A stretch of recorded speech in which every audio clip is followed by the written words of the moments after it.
Mengenal 3 pasukan elit TNI yang pakai baret merah ternyata bukan hanya Kopassus. Baret merah identik dengan pasukan elit TNI AD, yakni Komando Pasukan Khusus atau Kopassus.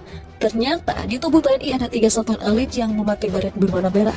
2 pasukan elit TNI lain yang memakai baret merah yakni Komando Pasukan Kata, Kopaska, dan Komando Operasi Khusus Kopassus TNI. Kopaska merupakan pasukan khusus TNI Angkatan Laut. Lalu Kopassus TNI merupakan satuan super elit yang diresmikan 30 Juli 2019.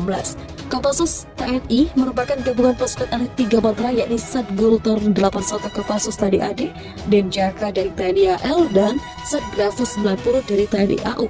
Meski sama-sama menyandang baret merah, namun ketiga pasukan khusus ini memiliki struktur komando dan tugas yang berbeda. Apa saja perbedaannya? Berikut penjelasannya. Yang pertama, Kopassus. Kopassus merupakan pasukan elit TNI AD yang memiliki kemampuan khusus seperti bergerak senyap dan cepat di setiap medan, menembak tepat, pengintaian, serta anti-teror. Pasukannya digagas Letkol Slamet Riyadi dan diwujudkan Kolonel INF Alexander Alfred Kawilarang. Ini bahkan mendapat julukan khusus Korps Baret Merah. Dikutip dari buku Kopassus untuk Indonesia Jilid 2, penggunaan baret merah oleh Kopassus memiliki filosofi yang mendalam. Warna merah baret Kopassus ini menggunakan arti keberanian yang luar biasa, motivasi tinggi untuk meraih kesuksesan, kematangan dalam pola pikir dan olah rasa, mempunyai keseimbangan dalam intelijen, quotient, IQ, serta emosional quotient atau EQ. Selain itu, dalam setiap penugasan harus tercapai suatu kemenangan dalam merebut sasaran yang diperintahkan. Hal itu sesuai dengan harapan pendiri Kopassus Mayor INF Moi John Jambi yang menginginkan pasukan yang dibinanya bisa dikenal seperti The Red Devils atau pasukan para Inggris pada Perang Dunia II. Konsep baret merah baru digunakan ketika Kesatuan Komando Tentara Teritorium atau KESKO TT3 Siliwangi diganti sebutannya menjadi Korps Komando Angkatan Darat KKAD yang merupakan cikal bakal Kopassus. Konsep baret merah diambil lantaran saat itu belum ada baret berwarna merah membara seperti sekarang. Saat itu KKAD menerima baret berwarna coklat sama seperti pasukan artileri untuk memberi rona warna merah sekaligus membedakannya dengan baret coklat biasa. Baret pembagian direbus air teh dicampur dengan sabun. Sejak saat itu baret merah menjadi ciri khas Kopassus dan kesatuan ini kerap disebut dengan Korps Baret Merah. Pada baret merah Kopassus terdapat emblem yang mengombinasikan pisau belati, jangkar, dan sayap yang dibingkai dalam bingkai segi 8. Bentuk pisau belati melambangkan operasi darat, sedangkan jangkar lambang kemampuan maritim, dan sayap yang melambangkan kecepatan mobilitas. Yang kedua, Kopaska. Kopaska merupakan pasukan khusus TNI AL yang berkedudukan langsung di bawah Koarmada dan bertanggung jawab langsung kepada KSAL. Pasukan khusus ini juga menggunakan baret merah sebagai ciri khasnya. Meski demikian, warna merah pada baret Kopaska sedikit lebih gelap atau merah marun. Pada baret merah Kopaska terdapat emblem yang mengombinasikan antara tongkat trisula yang digenggam seekor katak dengan jangkar kapal.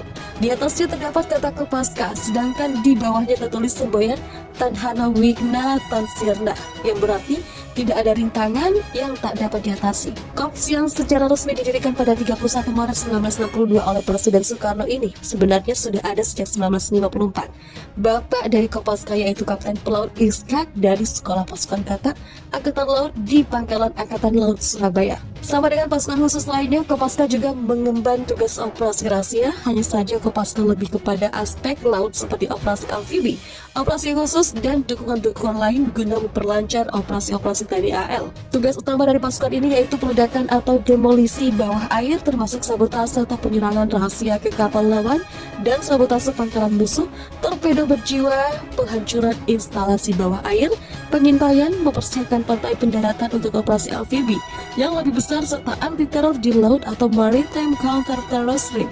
Saat Kopaska di setiap koarmada memiliki 6 detasemen yang siap digerakkan kapanpun. Yang ketiga, Kopassus TNI.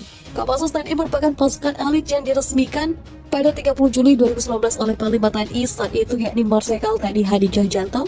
Satuan super elit ini bertugas menanggulangi aksi terorisme. Peresmian tersebut berdasarkan Perpres nomor 42 tahun 2019 yang menegaskan bahwa tugas TNI dalam mengatasi aksi terorisme merupakan bagian dari operasi militer selain perang. Kopassus bisa disebut pasukan super elit dari para elit, pasalnya prajurit dalam satuan tersebut merupakan gabungan dari 3 pasukan elit 3 matra TNI, darat, laut, dan udara, yaitu Satbra Bravo 90 dari TNI AU, Satgulkar 81 dari TNI AD, dan Denjaka dari TNI HL.